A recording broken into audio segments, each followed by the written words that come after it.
At the boat show, we had decided to buy a westerly 25, and in the early spring, we went down to the boat builders to see it under construction.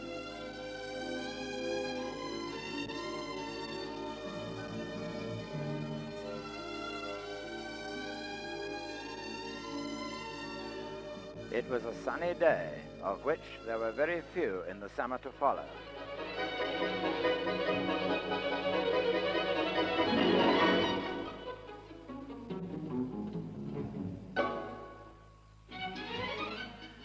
Rini discusses a few points with Mr. Sleep, the company's sales manager.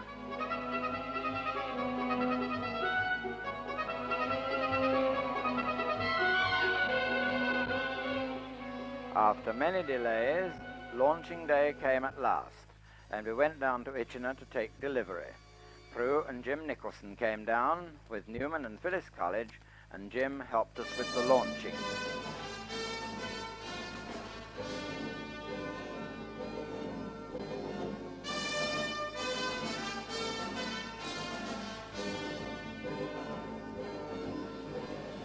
Even now there was another delay, and Emmalou was 2 hours late in arriving, and we had a very irksome wait. We filled in the time having a drink at the ship.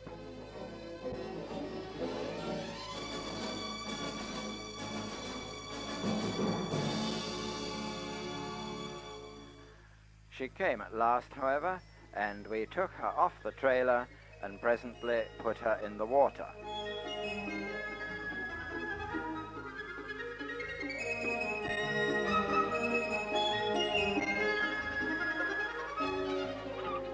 Emmalou is a 5-ton fiberglass Bermudian sloop, 25 feet overall, and a beam of 7 feet 5 inches. We drove the car onto the hard and unloaded the gear and stores while the ship was still ashore. The gin went in first and then the water.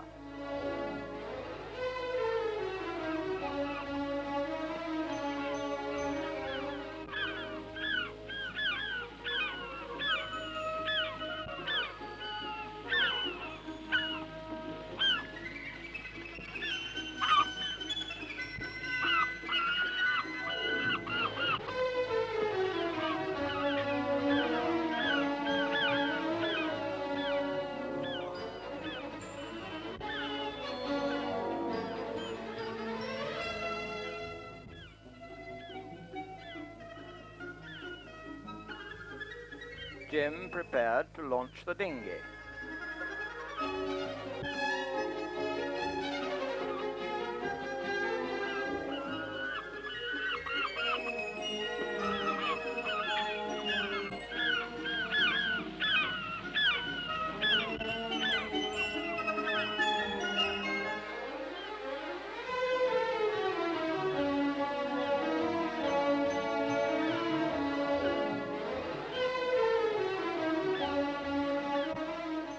We held her in check after the launching with a warp from the shore. The rigger made the appropriate remarks about God blessing this ship and all who sail in her, but we had no champagne.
The skipper goes aboard for the first time.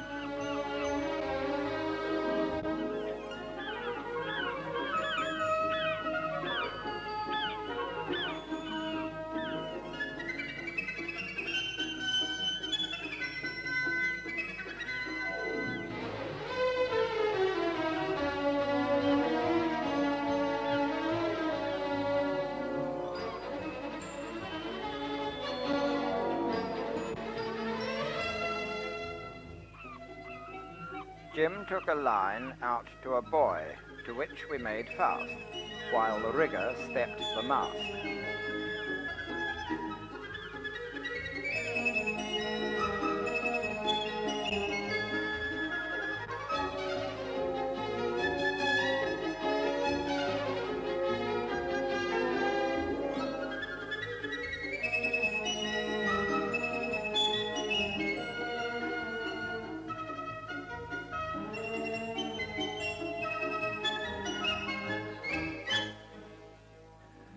We went on the engine the mile up to Itchenor Reach to our mooring, 400 yards from the jetty at Westlands.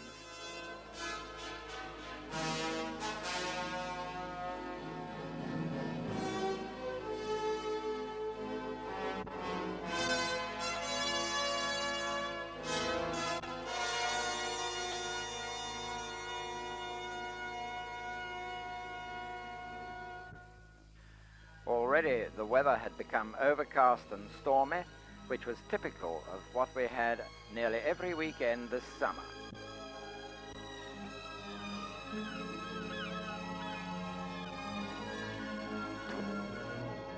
We called her Emmalou after my two grandchildren, Emma and Sarah Louise.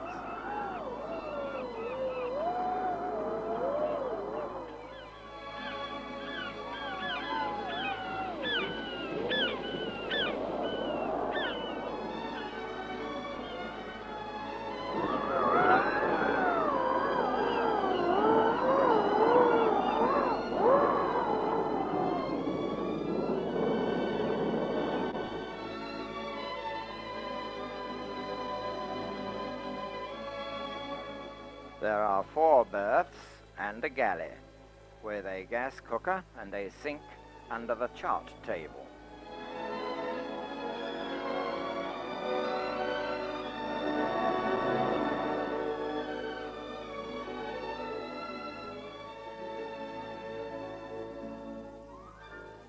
We sailed many times to East Head, a popular spot where one can have a swim and where we often went ashore for a walk along the sands.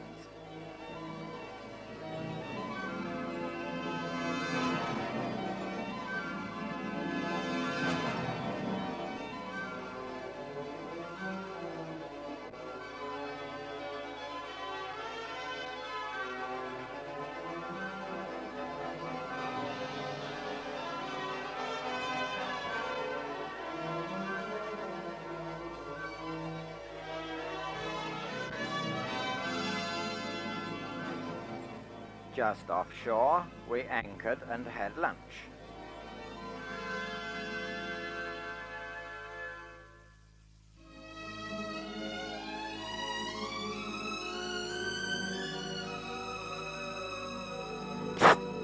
Oh, that was a lively one.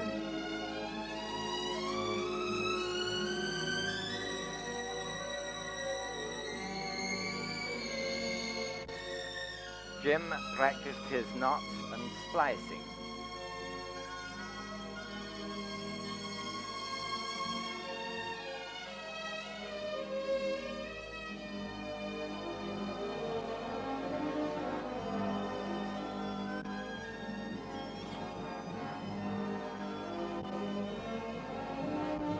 By sunset, we were back on our mooring at Westlands. Another day, Marjorie Grant came out to East Head with us.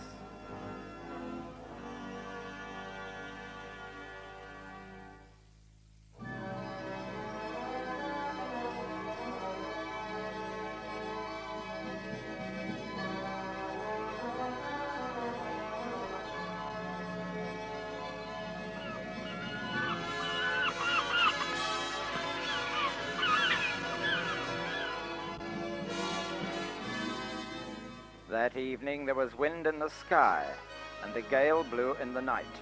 But next day we sailed with Jeremy Oakley over to the Isle of Wight in a force-6 wind.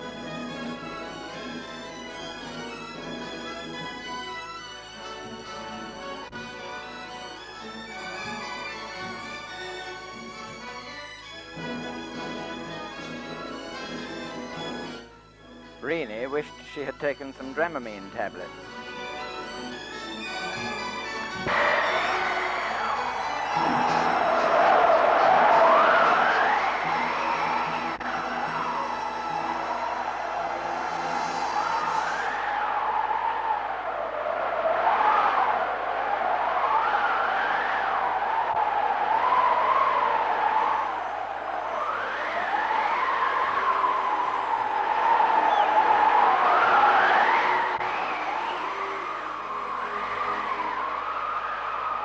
We had to change course to avoid a large oil tanker, but after about 2.5 hours sailing, we came to Bembridge, where we spent the night.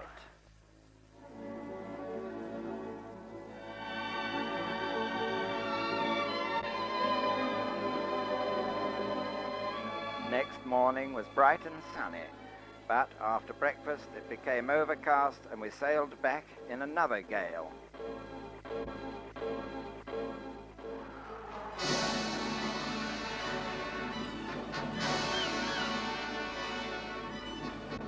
Those boys marked the channel out of Bembridge Harbour.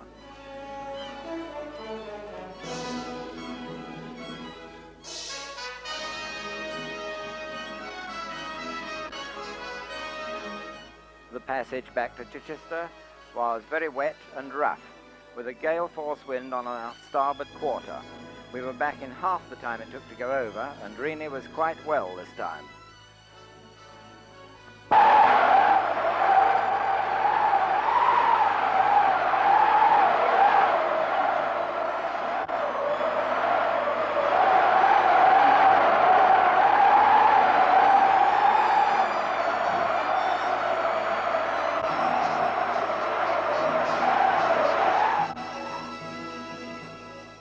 The high wind continued even after we were safely back on our mooring.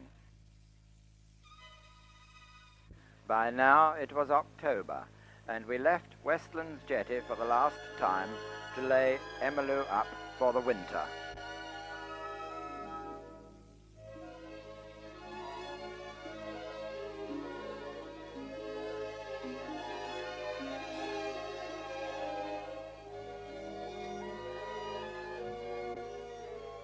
We had taken off the sails and stripped the boat, and we went up to Birdham on the engine and entered the pool through the lock gates.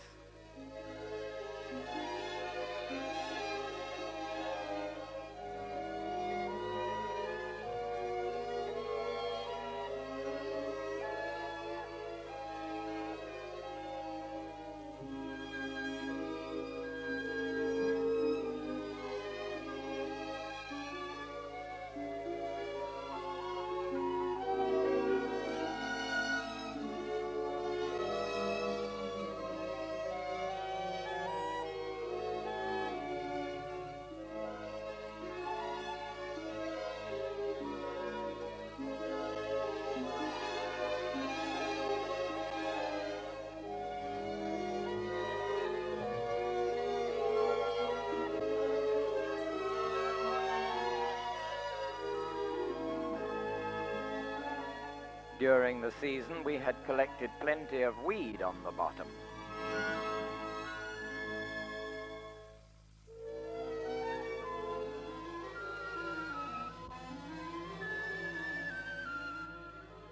We unloaded all the gear and took the dinghy home on the car roof. But with all the luggage, it was quite a strain on the car springs.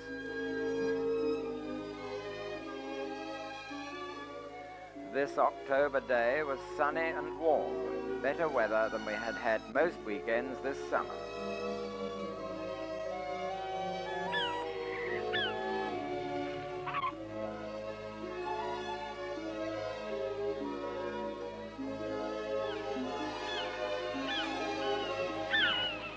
We had plenty of water left, but not much gin.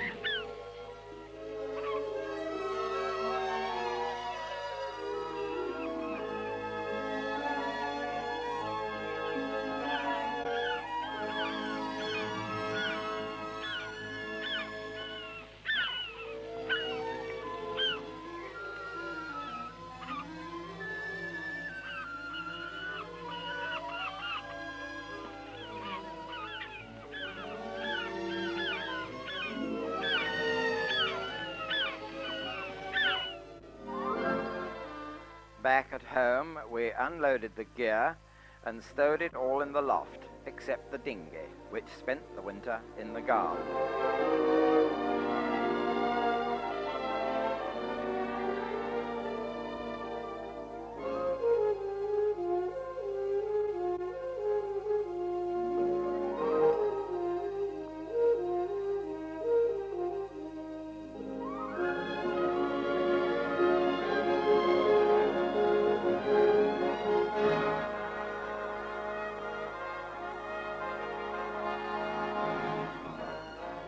The anchor chain was the most awkward piece of equipment to put away because of its weight.